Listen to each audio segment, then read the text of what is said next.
Assalamualaikum warahmatullahi wabarakatuh. Alhamdulillahirabbil alamin. Wa bihi nasta'in ala umuri dunya waddin. Wassalatu wassalamu ala asyrafil anbiya'i wa sayyidil mursalin sayyidina wa maulana Muhammadin sallallahu alaihi wa ala alihi wa sahbihi wa man tabi'ahum bi ihsan ila yaumiddin, amma ba'd. Subhanaka la ilma lana illa ma 'allamtana innaka antal alimul hakim. Rabbi shrah li sadri wa yassir li amri wahlul 'uqdatam min lisani yafqahu qawli. Rabbi yassir wa la tu'assir, rabbi tamim bi khair. Allahumma la sahlan illa ma ja'altahu sahla wa anta taj'alul hazana idza syi'ta sahla. Allahumma alhimna marashida umurina, a'idna min syururi anfusina min sayyiati a'malina. Iftah alaina futuhal arifin, alhimna ilhamal malaikatil muqarrabin. Warzuqna fahmal anbiya'il mursalin birahmatika ya arhamar rahimin. Allahumma antas sahib bis safar fala takilni ila nafsi tarfata ain wala aqalla min dhalik wala tanza' minni salihah ma ataitani wa zidni min. Al-Fatihah.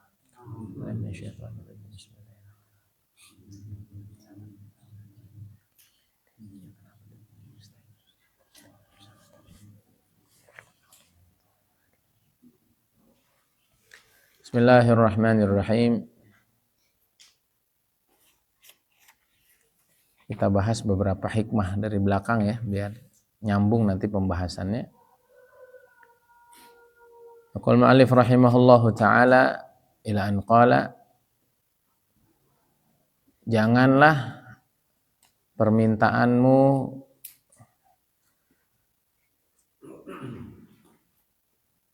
menjadi sebab untuk engkau diberi olehnya.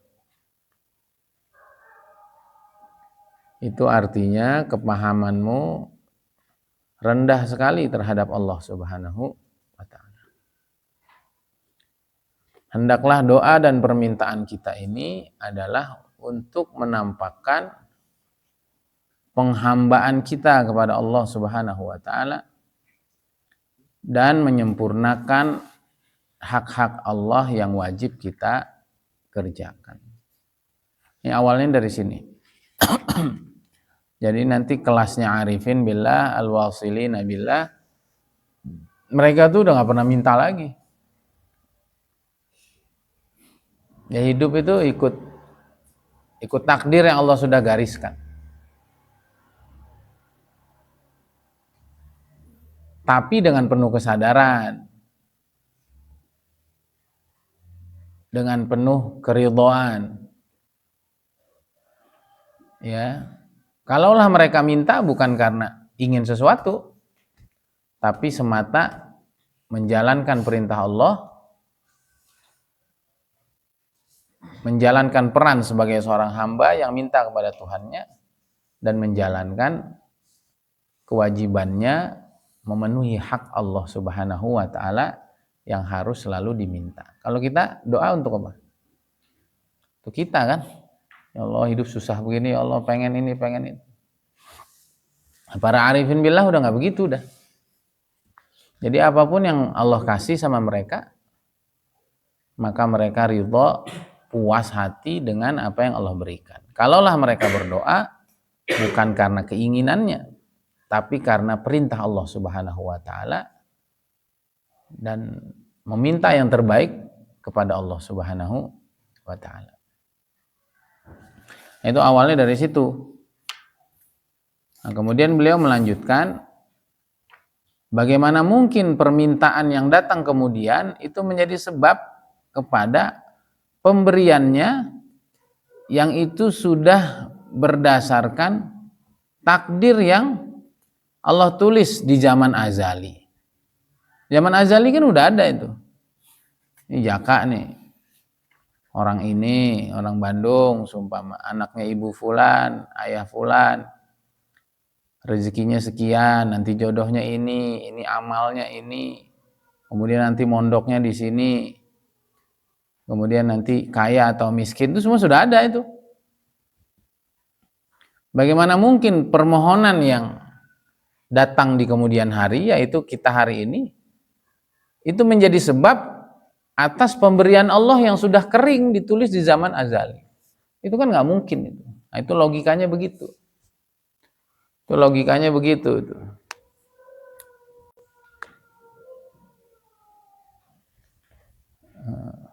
Kecuali takdirnya belum kering, takdirnya udah kering. Logikanya mana mungkin itu, sesuatu yang sudah jadi dipengaruhi oleh sesuatu yang baru dikerjakan kemudian, kan nggak mungkin. Seumpama rumah itu udah jadi, kemudian udah jadinya tahun 95, Ade lahir tahun 96, kata Ade itu rumah saya yang bangun, kan itu nggak nyambung.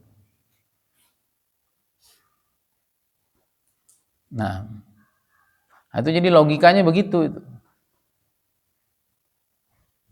Maka beliau melanjutkan jalla hukmul azal ayyan dhafa ilal ilal, nggak mungkin sekali itu. Keputusannya di zaman azali itu dikait-kaitkan dengan adanya sebab-sebab hari ini. Ya, ini bicara hakikat dulu, dan bicara kelas arifin billah yang memang tingkatannya sudah benar-benar tinggi. Lalu beliau melanjutkan inayatuhu fika la li syai'in minka. Perhatiannya kepadamu itu bukan karena ada sesuatu yang engkau berikan kepadanya.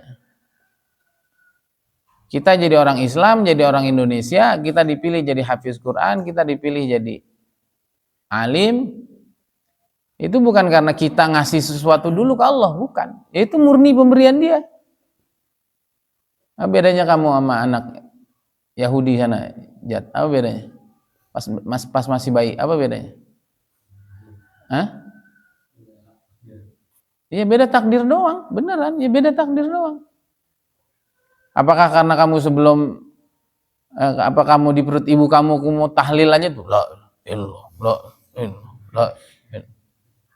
terus dia yang Yahudi itu, yang orang Israel tuh dari kecil udah dugem gitu.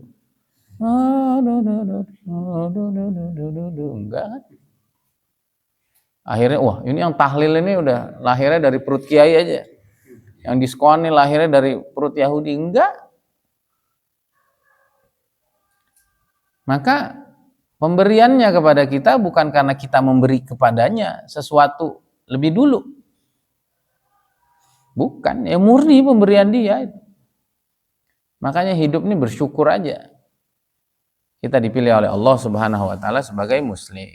Lahir dari rahim ibu yang muslim.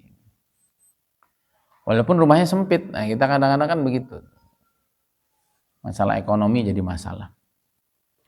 Wa ina kunta hina wajahatka inayatuh. Nah, kalau kamu itu dipilih jadi Islam karena amal kamu, emang kamu udah kenal tasbih itu waktu itu kan belum? Udah kenal tahlil belum? Nah, di masa itu, di masa azali belum ada itu amal yang ikhlas. Belum ada itu ahwal-ahwal baik dalam makom-makom hati. Kita punya makom sabar, punya makom syukur, makom mahabbah. Kita punya makom ridho, belum kenal kita. Boro-boro punya itu, kenal aja belum. Nah, di waktu itu yang ada hanya mahdul ifdal wa azimun nawal. Waktu itu yang ada hanyalah murni karunianya dan murni keagungan pemberiannya. Nah, ini bicara hakikat semua ini. Ini bicara hakikat semua. Nah, ini baru beliau bicara syariatnya. Alima annal ibad yatashawwafuna ila sirril inayah faqala yakhtassu bi rahmatihi man yasha wa alima annahu law khallahum wa dhalik la tarakul amal i'timadan 'alal azal faqala inna rahmatallahi qaribun minal muhsinin. Kemudian Allah tahu bahwa hambanya ini berharap sekali semuanya masuk ke dalam rahmat Allah yang khusus itu. Ya, orang Yahudi kalau ditanya ngerasa nggak dia rusak? Enggak ngerasa mereka. Orang-orang jahat kalau ditanya ngerasa mereka jahat? Enggak. Bahkan orang kafir sekalipun dia ngerasa hidupnya dalam hidayah. Walau sya'allahu ma'abadnahum, Kalau Allah menghendaki tentu kami nggak menyembah berhala-berhala ini. Ya enggak? Bahkan dalam maksiat sekalipun mereka merasa itu dalam takdir Allah. Walau sya'allahu ma asyraku. Ya. Kalau Allah mau mereka tidak akan musyrik. Orang-orang kafir juga mengkaitkan kemusyrikannya, kekafirannya dengan masyiatullah, dengan kehendak Allah di zaman azali. Karena Allah tahu itu, bahwa nanti semua orang akan mengkaitkan segala-galanya dengan takdir di zaman azali. Maka Allah Subhanahu wa taala gandengkan, Allah Subhanahu wa taala gabungkan itu hakikat dengan yang namanya syariat. Sehingga tadi di ayat disebut yahtassu bi rahmatihi may yasha, Allah beri atau Allah khususkan sebagian orang dengan rahmatnya. Rahmat maksudnya inayatus sabiqah, ya, keputusan baik di zaman azali itu kepada orang yang Allah kehendaki. Artinya kalau di sana sudah ditulis menjadi kekasih Allah, di sana ditulis menjadi orang soleh, di sana ditulis sebagai anbiya, di sana ditulis sebagai salihin, syuhada, muqarrabin, maka nanti di alam nyatanya pun demikian. Nah, karena takdir Allah di zaman azali itu adalah sifatnya rahasia, kita tidak tahu. Ketika kita bersandar kepada itu saja, maka kita akan meninggalkan amal. Maka dari itulah takdir azali itu nanti punya indikatornya, punya ciri-cirinya. Kalau kita ditakdirkan Allah menjadi orang baik, kita ditakdirkan Allah di masa itu, di takdir azali itu, kita adalah orang yang Allah ridhoi, maka nanti Allah Subhanahu wa taala akan mudahkan kita untuk beramal dengan amal-amal baik. Sehingga Allah berfirman, inna rahmatallahi qaribun minal muhsinin. Sungguhnya rahmat Allah. Tadi apa rahmat Allah? Takdir baik Allah di zaman azali itu dekat dengan orang yang berbuat baik. Jadi jangan ngaku. Itu seperti orang kafir tadi itu.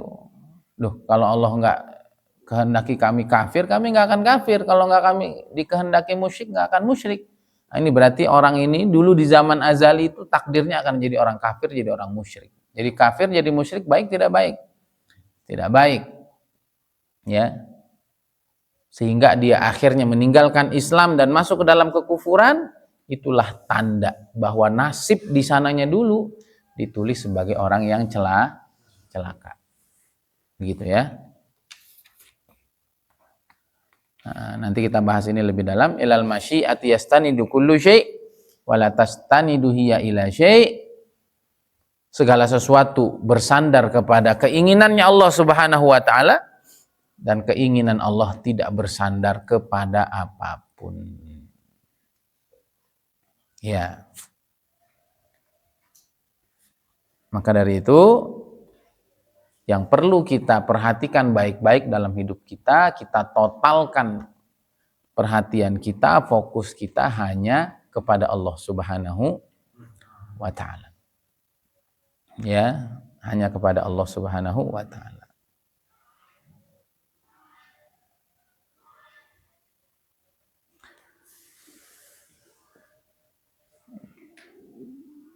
Dan jangan mau ditipu oleh syaitan gitu. Ah, udah Ustaz, buat apa kita amal baik ini itu. Kita doa ini itu, kita amal soleh ini dan itu. Toh semuanya sudah jadi. Oh, kalau kamu ngomong gitu terus kamu malas, berarti kamu takdirnya di zaman azali itu kamu memang bukan jadi siapa-siapa. Ya. Kamu tidak akan jadi orang hebat. Ya.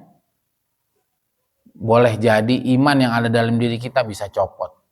Ya. Boleh jadi masa depan yang dituliskan dan digariskan adalah masa depan yang suram. Nah, maka tahu dua hal ini, apa tadi? Segala sesuatu sudah Allah tentukan, Allah takdirkan. Nih, kakeknya si Umar meninggal tadi malam. Itu udah ada ketentuannya. Nah, katanya bermulanya di mana? Bermulanya di Turki. Huruf, kemudian kena apa dulu? Dulu kalau itu kena lockdown di Turki. 6 bulan sekian bulan itu di satu masjid nggak pindah-pindah, ujung kakinya bengkak, ujungnya jalannya berat, pulang jatuh dari motor, jalan lagi ini dan stroke dan lain sebagainya. Itu jalannya, itu jalannya.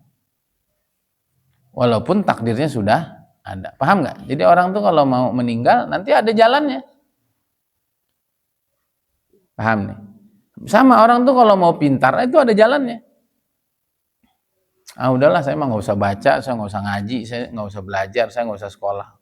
Toh waktunya pintar-pintar. Oh, tandanya di sana kamu dicatat sebagai orang bodoh itu. Paham nih? Udahlah nggak usah kerja, nggak usah bisnis, nggak usah belajar ini, belajar itu.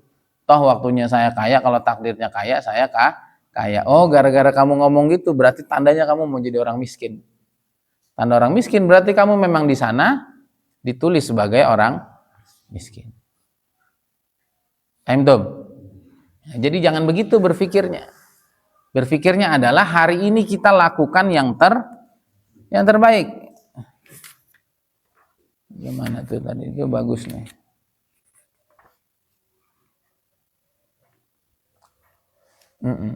Kalau kita hari ini ditolong oleh Allah untuk melakukan yang terbaik, itu artinya masa depan kita akan baik. Masa depan kita yang baik, amal kita yang baik hari ini itu tanda bahwa dulu di zaman azali itu kita ditakdirkan oleh Allah untuk menjadi orang yang sangat baik. Ini apa kaitannya kita bahas ini semua? Kaitannya yang pertama agar kita melakukan yang terbaik. Itu yang pertama. Jangan setelah tahu takdir akhirnya jadi orang malas. Ya kan saya sering bilang ya sama Haji Asep sama yang lain. Kita sering sekali orang kalau udah ngaji tasawuf ninggalin syariat. Orang kalau udah dekat sama Allah nggak mau kerja. Orang kalau udah dekat sama Allah nggak mau bersosial ke Allah aja. Nah, itu nggak begitu. Setelah kita tahu agama ini justru kita menjadi muhsinin. Menjadi apa? Nah, itu saya lihat nih bagus Imam Ibnu Ajibah. Muhsinin itu adalah ahsanu ibadati rabbihim ibadata rabbihim wa ahsanu ila ibadi rabbihim. Jadi ke Allahnya yang bagus, ke sesamanya yang bagus. Itu ujungnya agama itu. Hablum minallah dan hablum minannas. Nah, orang yang bisa melakukan yang terbaik ke Allah dan melakukan yang terbaik ke sesama, inna rahmatallah qarib. Tadi rahmat apa? Inayatus sabiqah. Perhatian Allah atau keputusan baik Allah kepada seseorang. Tanda orang itu takdirnya baik, itu orang itu punya sifat ihsan. Apa tadi ihsan? Ke Allahnya baik, ke sesamanya baik. Paham Tom? Benar udah selesai, itu doang ngajinya. Itu yang pertama tadi. Dari kita ngaji ini kita harus pahami, kita harus lakukan yang terbaik. Jangan habis tahu takdir, udahlah. Kalau emang takdirnya kaya, saya diem juga kaya. Kalau takdirnya pintar, saya diem juga pintar. Kalau takdirnya saya jadi orang sukses ke depan, saya hare-hare, saya main-main pun, oh tandanya kamu nih nggak sukses. Paham Tom? Kemudian yang kedua tadi apa? Inti dari kita ngaji pagi ini adalah bahwa kita harus betul-betul jaga hubungan baik sama Allah Subhanahu. Nah, sebenarnya udah disimpulin ya. Ya simpulannya itu tadi. Udah kesimpulannya hablum minallah hablum minannas sudah. Karena kita tahu semuanya bermula dari Allah ya, maka yang harus dijaga hubungan baiknya sama Allah. Karena Allah itu punya hamba-hamba yang harus kita sikapi baik, maka hamba-hamba Allah juga kita sikapi baik.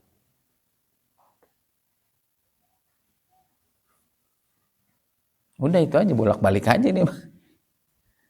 Gitu ya. Nah inilah namanya keseimbangan beragama. Ini yang disebut sebagai wasatiyah. Ini disebut sebagai ummatan wasato. Sayyidina Umar jadi manusia terbaik kedua setelah para nabi, itu udah keputusan Allah. Tapi ada jalannya nggak? Ada sebabnya nggak? Ada. Ketemu Nabi, didoain sama Nabi, masuk Islam, menjadi pembela Nabi yang sangat kokoh, akhirnya jadi manusia terbaik.